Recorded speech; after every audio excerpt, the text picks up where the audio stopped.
So just want to introduce our speakers here. We have Matt Thomas from Brew Doctor Kombucha, Townsend's Tea Company, and Thompson Distillery. Did I get it right? Yeah. Thank you. Close. So what is it? Thomas and Sons. Thomas and Sons. Yeah. I inserted a P there. Okay, Thomas and Sons Distillery. He started his company in 2003 based on a business plan he created while at the University of Oregon. Today, he employs over 150 people across 3 distinct tea-focused companies. Townsend's Tea Company currently operates 8 retail tea houses throughout the Pacific Northwest. Brew Doctor Kombucha is sold in 40 states and across Canada. And Matt's newest creation, Thomas & Sons Distillery, has earned fast recognition and awards for its line of innovative tea-based spirits, and maybe we can convince him to bring some to our cocktail party next year. Woo! That'd be awesome. Jeff Weber graduated from Denison University in 1996. He was lead brewer for the Lucky Labrador Brewing Company in Portland, Oregon for 5 years prior to starting Aqua Vitae. He and his wife moved to Vermont in 2005 to establish Aqua Vitae and Natural Family Health, an integrated naturopathic midwifery and acupuncture family practice. Over the past 7 years, Aqua Vitae has moved from Weber's 700 square foot basement to a 6,000 square foot brewing facility in Bristol, Vermont, and in September of this year, a 62,000 square foot facility in Middlebury, Vermont. What Weber originally produced in 6 months is now brewed in bottle or kegged within 6 hours, and his team of one has burgeoned to a rapidly growing team of 20 plus. Sales of kombucha kegs and bottles in one store in one state has multiplied, and Aqua Vitae is now sold in over 700 stores in 12 states. So these guys are going to share with us how they met, how they collaborated, and how that can benefit your relationships in partnering with other folks. So I'll let you guys take it away. Thanks, Anna. Great. Thank you so much, Anna. Can everybody hear all right? Great. Well, thanks so much for coming in. In the spirit of the conference and the idea that the tide lifts all boats, we thought we would talk a little bit about how we've collaborated and maybe how our collaborations can benefit you and how you can all start to collaborate yourselves and tackle many of the challenges. Matt and I have been working together since 2009, and we've figured things out like washing kegs and how to control alcohol. So we've covered a lot of different territory between 8 years of time. And we feel that this is a real pivotal time in the industry, and we thought it would be great for us to kind of take the lead in being transparent about how we produce our product, and if there's any gems that people can learn from to help grow and to build a market that is based on a compliant product that doesn't jeopardize all the producers at once. So. Sure, I'll get started. We'll give you a brief history, just real quick. And I apologize for my voice, but yesterday I couldn't talk at all, so this is a big improvement.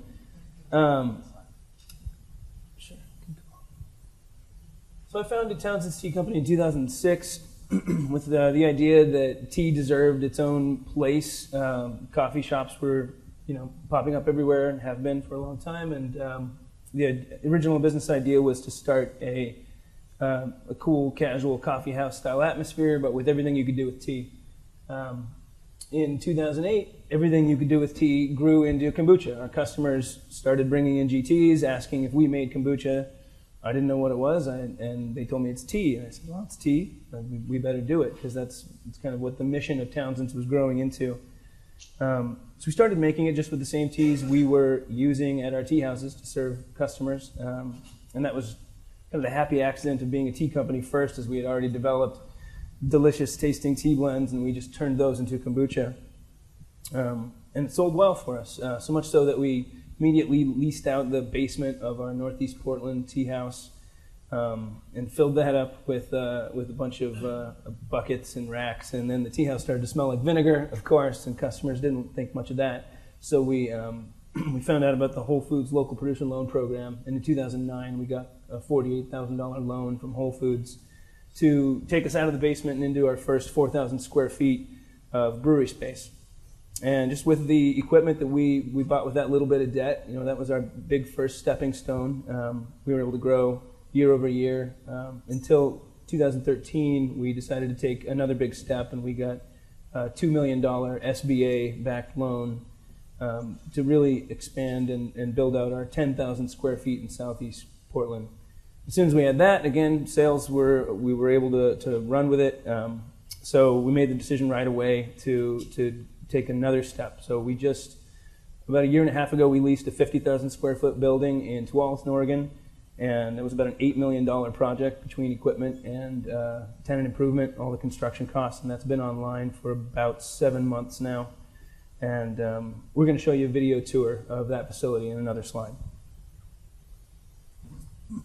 So after moving to Vermont from Oregon, my wife and I were looking for a way to establish ourselves in the community and to kind of highlight her practice as a naturopath. And I had already been brewing kombucha for a number of years back in Oregon, in the brewery, contaminating batches of beer.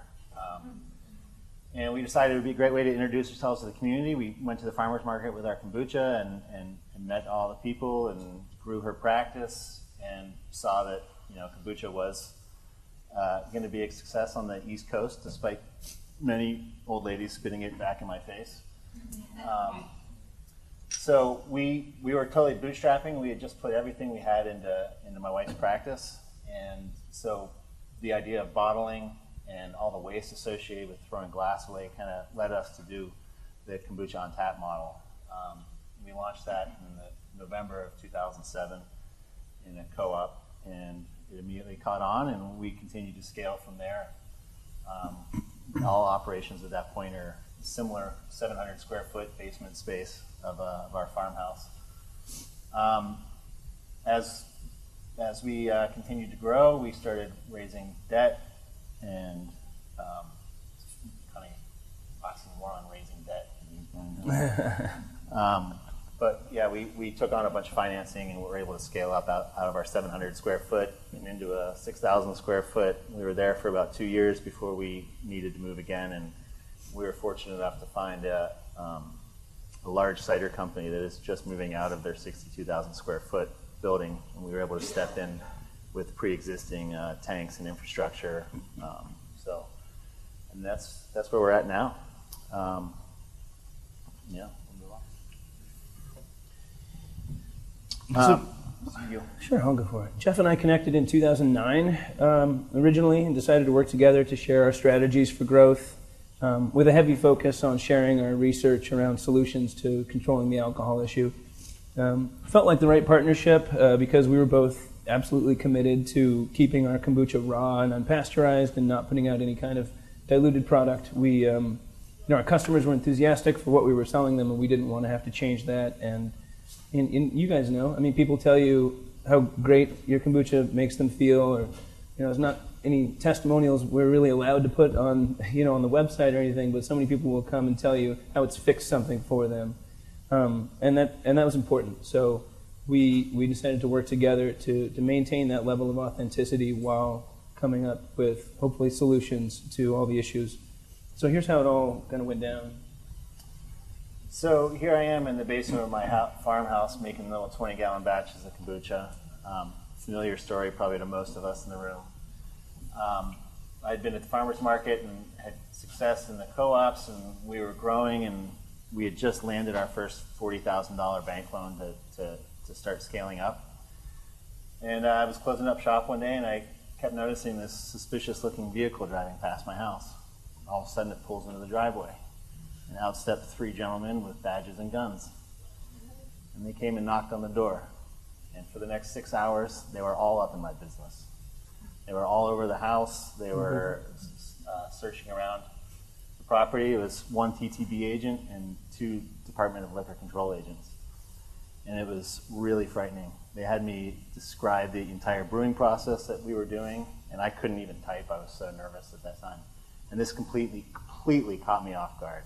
At this point, it's 2009, look on the internet, kombucha, no alcohol. So why are these people in my house? And they start taking samples of all of our product, and after 6 hours, they leave, and I don't hear from them again for 6 months. I also didn't sleep for 6 months. The next week, feeling alone and lost in this world and having just sunk everything, taking my first loan and everything, I decided to reach out to Matt. Having just moved from Portland, I still had connections there. I could call Matt, explain to him who I was, and have him go kind of talk to my brother who worked down the street still, and figure out who I was. Because at this time, kombucha companies aren't really talking at all. There's no collaboration going on that I was aware of. Nobody was talking to me. And so I reached out to Matt, and I said, have you ever had your kombucha tested for alcohol? And he said, no. And I said, well, you might want to do that and call me back. And about 3 weeks later, he called me back, and he said, interesting. And that was the beginning of our collaboration. So it was about, I think it was December when I contacted Matt. The next month, I got a $10,000 grant from the state of Vermont to study how to scale up kombucha, and specifically how to look at how to get away from this alcohol issue that had just arisen. So I used some of that money to come out and meet Matt, and we spent a day and a half together talking about different fermentation techniques we could try, and just all kinds of stuff at that point. But really, it was at this moment where we made a decision together that we would tackle finding a solution to the alcohol together, because both of us were pretty much under-resourced at the time, caught off guard, and we figured we could accomplish a lot more together than individually. The other part of that money I used to hire a food science laboratory who started basically dissecting the culture, breaking it down into individual parts and trying to rebuild it so we could balance the kombucha and get more of the acetobacter and less of the yeast and try to maintain the alcohol that way. That was about an 8-month process, and we did have some positive results, enough that I felt confident to scale up in a biological method. Meanwhile, Matt on the West Coast was pursuing a mechanical method. And so it was May I went out to visit him, and it was June that the recall happened. So we were fortunate that we had a few months under our belt knowing that this was taking place, or maybe going to take place. And so when the recall hit, we were on the phone with each other immediately, figuring out how to react, how to talk to our customers, how to write what language we'd use in letters, the whole bit. And we also immediately took the paths that we had set on more aggressively to come to a solution and stay in the market and continue to grow. Definitely sidelined our growth at the time, at least it did for me. I don't know for him, but this was a major issue. My wife's a doctor. We're prescribing this basically to her patients. And they can't be giving alcohol unknowingly to people. So we really wanted to figure this out, and so. So yeah, we'll kind of talk about how we got to the solution that we got to. But we just want to hit upon the point that at this point, collaboration really allowed us to go down 2 paths at once. I recognize that Jeff and his team were extremely interested in the biological means, and that they had better opportunity to pursue that than I did with the grant and their relationship with the food lab. Being on the West Coast, where the wine industry is very big, I started to talk to people about mechanical alcohol removal techniques and seeing if there was a way to do that without pasteurization. So that's where we really made the decision to each pursue kind of different paths, and then whoever came up with hopefully a solution, we'd share it with the other. So Jeff, I'll let you talk about your path first. Yep, so once we figured out a biological answer, which in a nutshell was that we were basically repitching starter over maybe 4 different generations before we called it a finished product. And that amount of movement and agitation or whatnot, I'm not even exactly sure, was enough to drop the percentage point significantly on the alcohol. Sure. So when the TTB did come back to me with test results after being in my basement, they were saying that they were finding stuff 2.5–3% alcohol. So when we started doing that multi-generation brewing method, it knocked down to 0.7, 0.9. And so we felt like this was a pretty close place to be able to scale up, and that we were only going to make more advancements in figuring out how to get that lower and lower. So it was at this point that I took on more debt, took on some equity, and sold some equity, and moved into a larger facility. So we went from 700 to 6,000 We went from 20-gallon batches to 200-gallon batches, and we were having great results. And we continued to do that for a while. And then a bakery moved in next door. And we saw a major shift in our product because of all the yeast in the air from the bakery, who knows what, just a lot of outside conditions. We were in a incubator space, meaning there was a number of different businesses right next door to each other, and it was really hard to control the space. We weren't going to be able to pass any, SQF, food safety audit level inspections. And so we decided that the method that we were doing currently, the biological method, scaling up from 200 to where we're at now, doing thousands of gallons of batches, wasn't going to be a sustainable solution for us. So again, that's back out to Portland, talking to Matt and seeing what he's been doing. And it was at that time we made a commitment to pursue the means that he was using, which he'll get into in a little bit.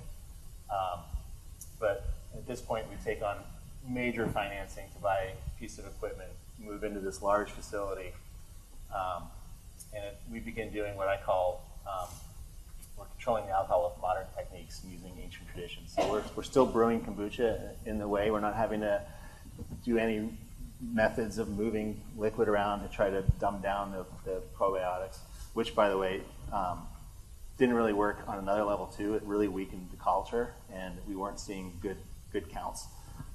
So it wasn't a method that we wanted to pursue. So we moved into this building, and now we're in a spot where we're very scalable. Part of the money we raised, we used to finance a lab. We have a GC, headspace, mass spec, so we can molecularly analyze the kombucha. We can analyze our ingredients coming into the building. We work directly with the manufacturer, PerkinElmer, who my microbiologist up there, you can tell he's valuable. He's been in the business for 30 years. He was the first person to introduce a GC into the beer industry, and so he worked very closely with PerkinElmer during that phase of his career. So when we took on this endeavor, once again, PerkinElmer was present, so their scientists and engineers helped us to create an alcohol measuring curve based on blood science, blood analysis. So we do that. We've been working on isolating our cultures to make them more viable, and we're able to do data entry for all of our batches all the way through, out the door. Everything's logged, and we also have a fancy microscope. I can't even tell you what it's called, but it's some phosphorescent 3D microscope, so we can analyze our bugs pretty closely. So I was working on slides to try to show kind of what Jeff showed when I realized that it would just be best if we could try to pull together a video, and that was on Monday. So we found a friend of ours who does videography, and said, "Hey, you think you can pull together a video for us, video tour? I'll write a quick script." And he's like, "Okay, yeah." And I dropped it on my team at our facility basically that morning and said, "I need you to look really good and read this, and we're going to put you up in front of everybody." It's good. He's apologizing. It's yeah. Good. It's not going to win any Oscars. Best short film, documentary, beverage processing. Where are we at here? All right. Welcome to Townsend's Tea Company and Brew Dr. Kombucha. We started making kombucha in the kitchens of our then 2 Townsend's Tea House locations in 2008. We expanded into the basement of our Portland tea house for about a year, then moved into our first brewery space in 2009. In early 2016, we completed an $8 million upgrade into 60,000 total square feet of production space. Every part of the Brew Doctor process is done in-house, leaf to bottle. This is the brewing area.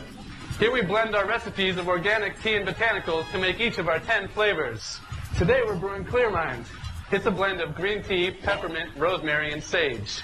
We don't add any juices or flavorings after fermentation. We're tea people. We take a very tea approach to making kombucha taste great. We put all those ingredients loose into our 4,000-gallon brew tank. We then add 200-degree water and dissolved organic cane sugar and let it steep for about 30 minutes. After that, we pump over to fermentation. So we started out brewing in 5-gallon fermentation containers. After that, we moved on to 75-gallon, then 250, then 900-gallon fermentation tanks. Here we have 9,200-gallon capacity fermentation tanks. We brew about 7,000 gallons of sweetened tea into each of these. Each tank before that contains about 2,000 gallons of starter or previously finished kombucha, along with a 12-foot wide SCOBY.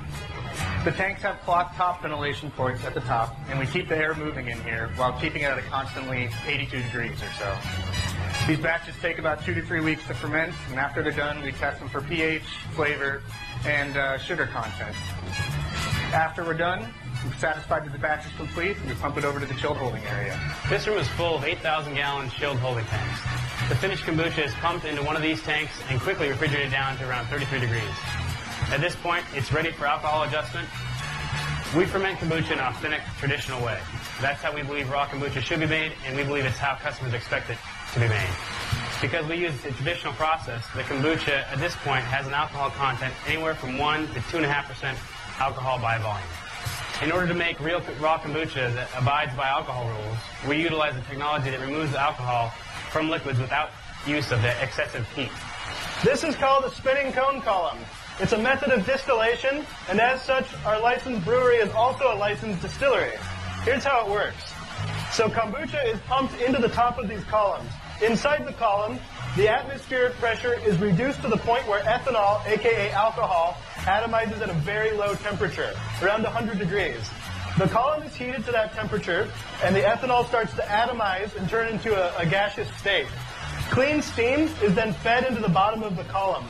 As it travels up through the column, it latches onto the ethanol molecules and carries them over into the condenser column, where the ethanol is then chilled down and brought back into a liquid state. So the kombucha passes through the column, and it's never heated past about 100 degrees. That means we can keep all of the live probiotics in the kombucha. The only difference now is that the ethanol has been removed to the point where the kombucha now has an alcohol content of about 0.2% alcohol. So now we have authentic, raw kombucha with naturally occurring probiotics that's legal to sell as a non-alcoholic beverage. This alcohol removal process also gives us a high-proof distillate, which is made entirely from organic ingredients. This distillate is actually the base for our line of craft spirits, which ranges from sweet tea liqueur to gin and fernet.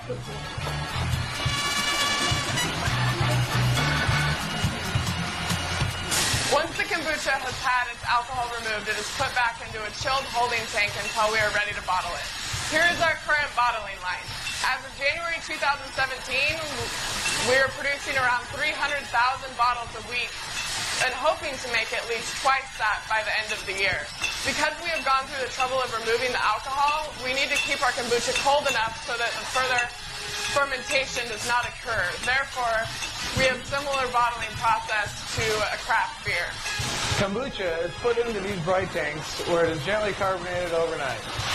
We bottle our kombucha at 33 degrees and move into cold storage immediately afterwards. This way we ensure our distributors and our retailers get consistent, non-alcoholic kombucha. And that's how we make every bottle of 100% raw, authentic Brew Doctor kombucha. Cheers!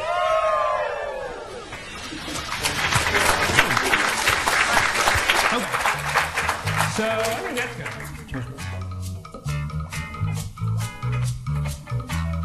It's done.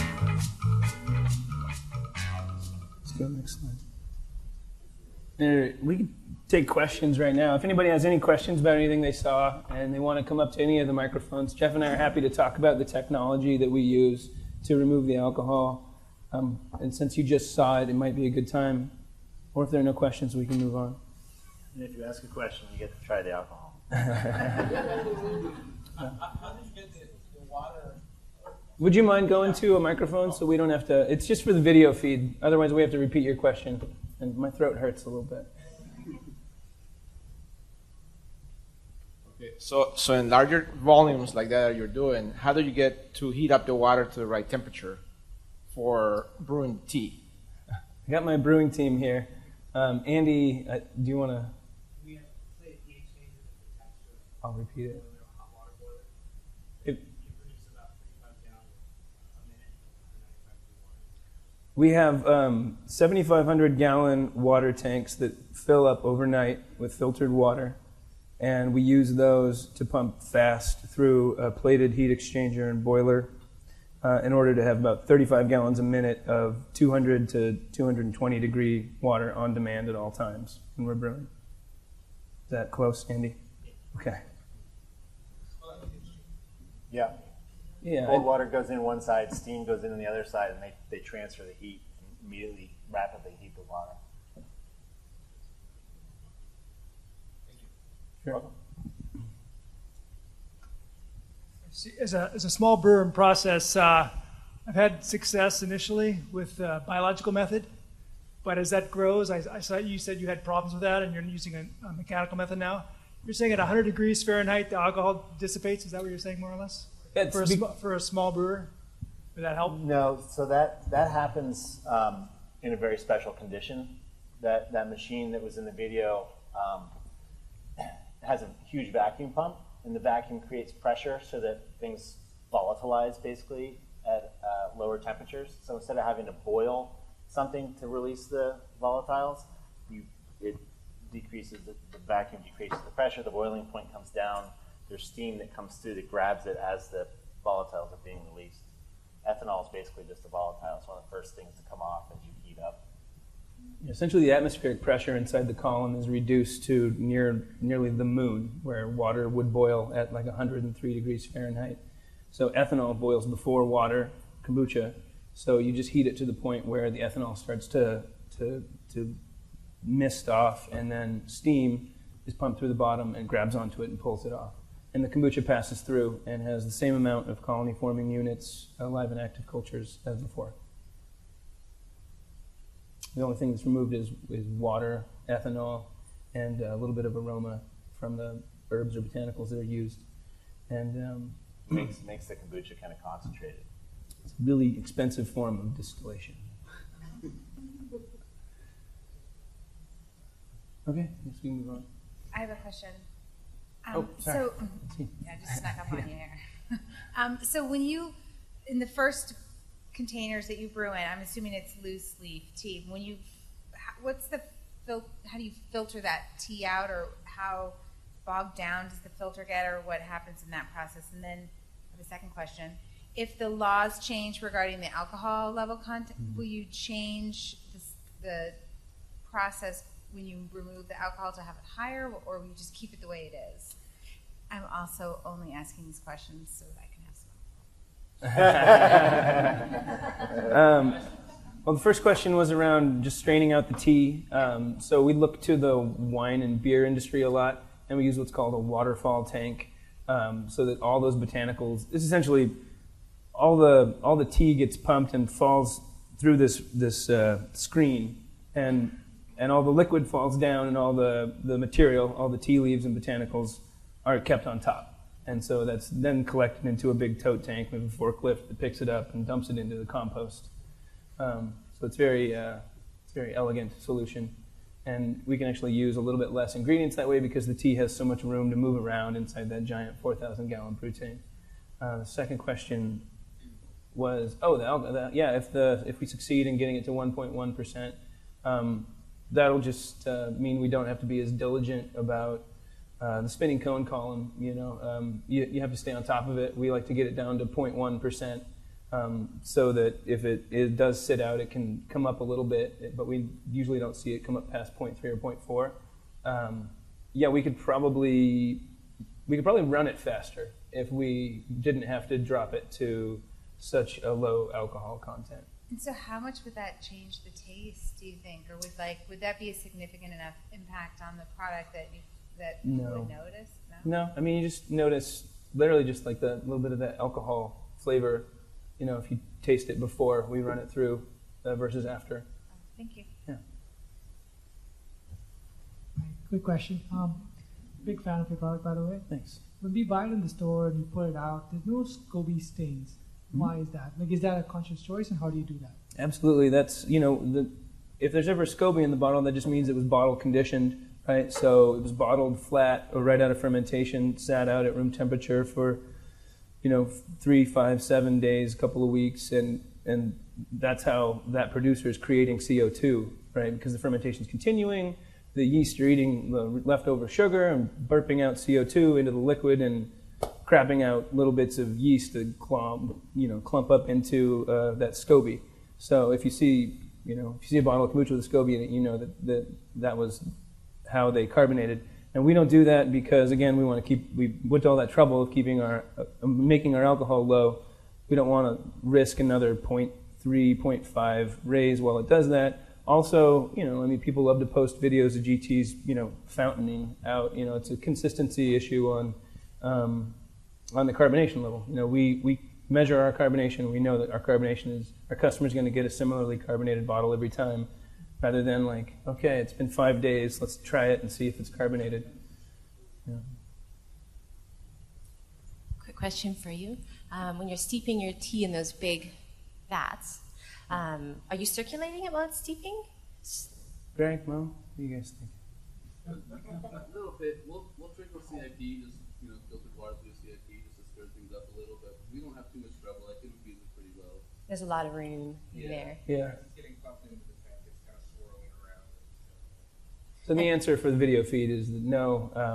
As the water gets pumped into the tank, it's swirling the botanicals and the tea around, and it's doing. It's not even in a bag, right? So it's like if you were steeping a cup of tea and you just dumped all the ingredients into the cup, you wouldn't have any trouble getting it to infuse well. We use a little bit of a different process. We use a mash tun from a brewery, basically, and we just fill it up with loose tea. We put the water in, let it steep, really high concentration, and then we continuously feed hot water over the top of it as we're draining out the bottom, and it just extracts every little nutrient out of the tea. And then you just dispose. Have you tried cold brewing? We haven't tried cold brewing, no. No, we have a microbiologist on staff. He doesn't let us do things like that.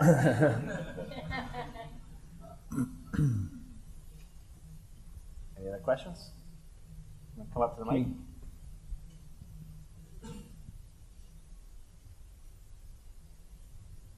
Thanks for chatting with us. Curious if you tried any other techniques to reduce ABV before you went to that route, enzymatic or otherwise? Yep, I took some product to a spot in Pittsburgh, Pennsylvania. They have a supercritical extractor. It's a state of matter between liquid and gas that you can put CO2 into, and people use it. For instance, this place processes a ton of rosemary, and they take a certain antioxidant right out of the rosemary just using this supercritical CO2.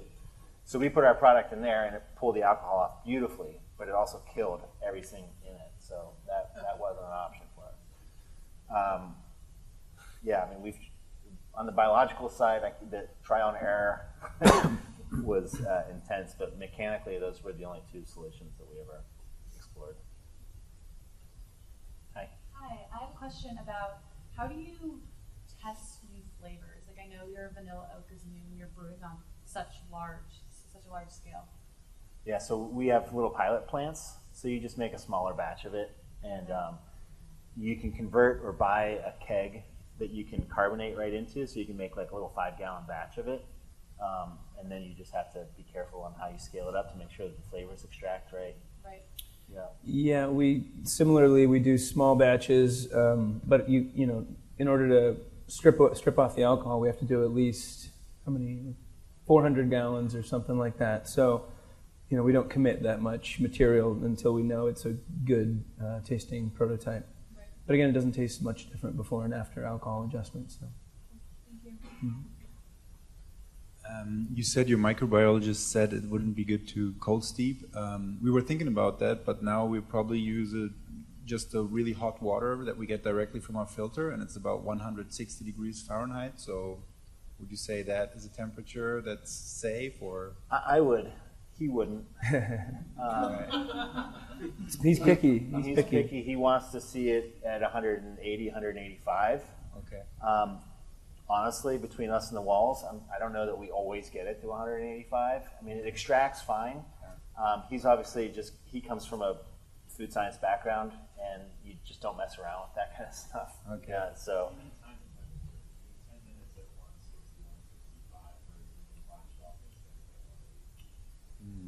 It's just hard in our process to have exactly one temperature for a long period of time, so it's easier to just raise it up high. Yeah, we brew our tea for kombucha like we brew it for our customers at the tea houses. We want to make it taste, very similar to what our customers at the tea houses are getting. And did I understand correctly that you brew the tea with all the herbs and all the spices, and then you let all of that ferment, right? Correct. Yeah. Okay. It doesn't mess with the culture or anything. It's fine. Maybe it's adapted over the years. I think there are like our lemon ginger cayenne, right? We don't put the cayenne in until bottling. Right? Okay. So there is that where we steep the cayenne and put it in at the time of bottling. Because we also do that. We also use this technique, and we were experimenting with using always just the green tea culture as a starter liquid all the time, or using actually the starter liquid of the finished culture that has already been in contact with the herbs. Which one would you suggest is the better? Whatever tastes good, man. I mean, seriously, just. You make it so that you love it, and the pH, is right. And do you find that your culture, when you have the herbs in it, doesn't stay healthy over multiple? With ginger, we had some problems. Like with ginger, we had a batch that went really thick, and I think something. Ginger's tricky. Yeah, it's a swear word in our facility. All right. You find Greg and Mo, our brewmasters, if you want to talk more about that afterwards. Sure. Great. So, here's just a list of all the many other topics we've teamed up on over the years. It's very similar to the agenda items here at the Kombucha Conference. It's just that we've just done it ongoing for one another, and I think the time is right to kind of be transparent and help everybody along the way. I don't know, Jeff, do you want to get anything on that slide? No, I mean, a lot of these things aren't necessarily what's going to separate you, from your competitors. There's so many things that are going to imprint on your brand and make you unique that, the idea that we need to hold our cards super close, I don't think at this point in the growth that the category is going to experience. I mean, I've seen statistics that only 5% of the American population knows what kombucha is. That's true. So I think that it's time to be less competitive and more collaborative, and there's plenty of market out there, and if we work together to make a stable market that isn't built on a house of cards, and we don't ignore the threats that still exist in the industry, that we can build a very strong industry. And I look forward to being able to collaborate with you. We also have information, if we have a point person, if anybody wants to contact us beyond this, and we're willing to open the facilities up to people to come in and see our process. I'm in Vermont, he's in Oregon, so if you're somewhere in between there, let us know and we'll show you around. Yeah. I mean, Jeff and I worked really hard, obviously, to implement all this without going broke. And it was a big deal for us personally to make the decision to be fully transparent, but like Jeff was just saying, it really is early days for the kombucha industry, and I think we're to the point where we need to make sure that the industry is sustainable going forward, and there's a lot of good, solid effort from many directions, and so we want to be a part of that and sharing what we've learned. Like all of you, we love kombucha. We want people to be able to continue to enjoy authentic, raw kombucha that isn't fortified with lab-grown probiotics or pasteurized and then some apple cider vinegars added, or anything that has to be just overly diluted. I think we owe it to the customer to give them the raw kombucha that they've grown accustomed to and that they demand. I think kombucha's here to stay, and we're all part of it. Something very special. It's still just the beginning. I don't know. Yeah. Thanks for listening. Yeah. Hope you got something.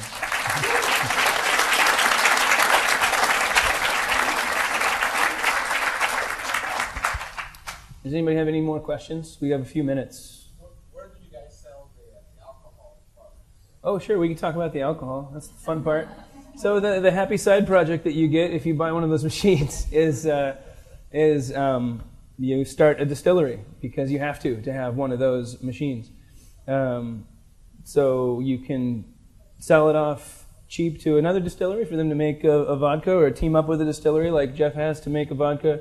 We saw it as an opportunity at Townsend's to do something else cool with tea. Again, that was kind of the mission of the Townsend's brand from the beginning, is to put forward really interesting, unique uses, delicious uses of tea. So we make 8 different spirits. I think we may be the world's first tea distillery, because why else would you do it? Jeff, I don't know if you want to talk about the gin. Well, so we're sold in Oregon and Washington, and then online at Ezra's.com, and I think they can ship to something like 36 states.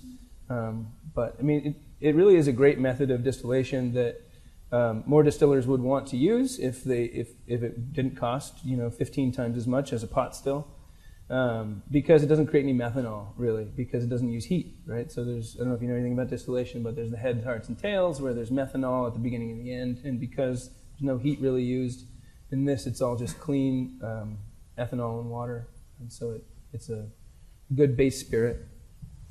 Yeah. Where do they get yours, Jeff?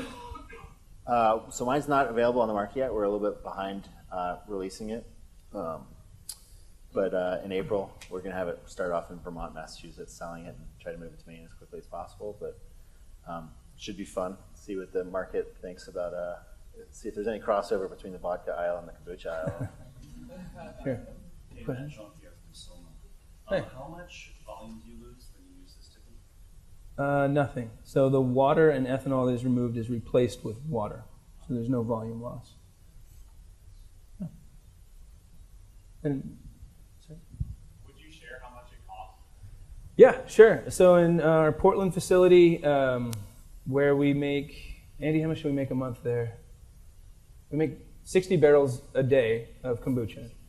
And that was a $1.3 million machine. And then there are supplemental equipment. You need a boiler, you need a cooling tower, you need a chiller, a bunch of tenant improvement. The Tuolumne facility is a double system. It costs $2.3 million.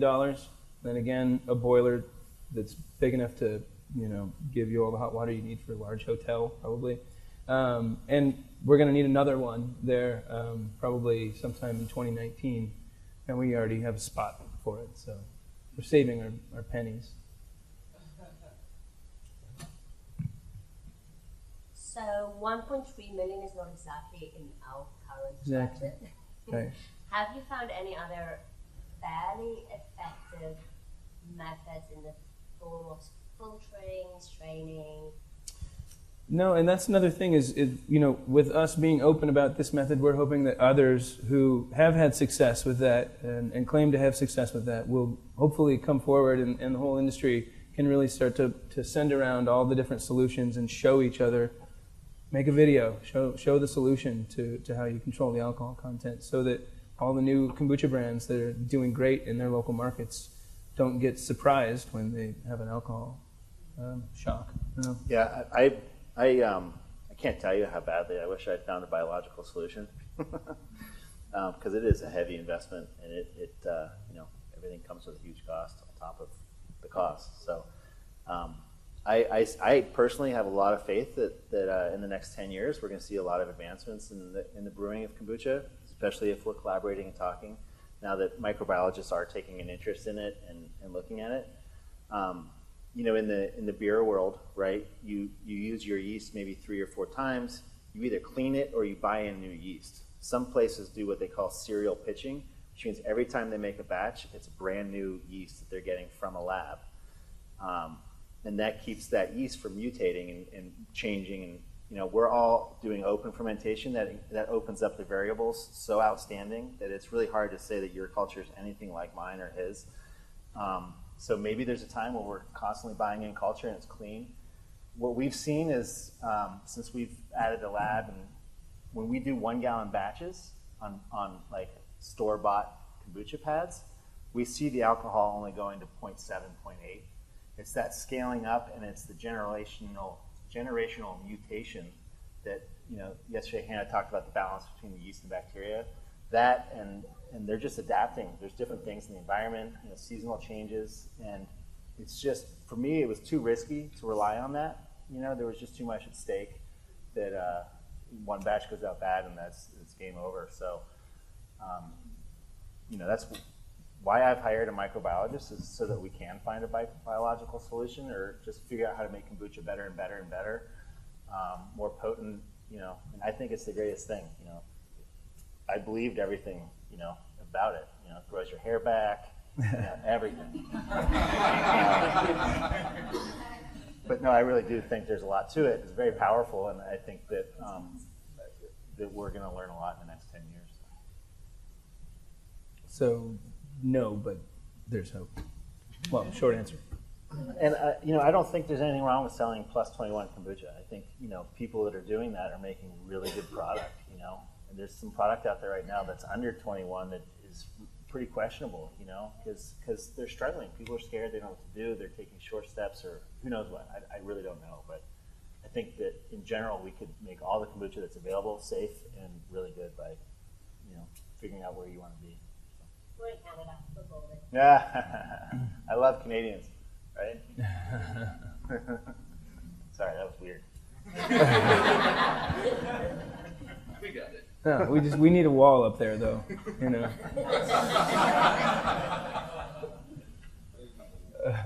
Great, thank you guys. All right. Thanks, Jeff.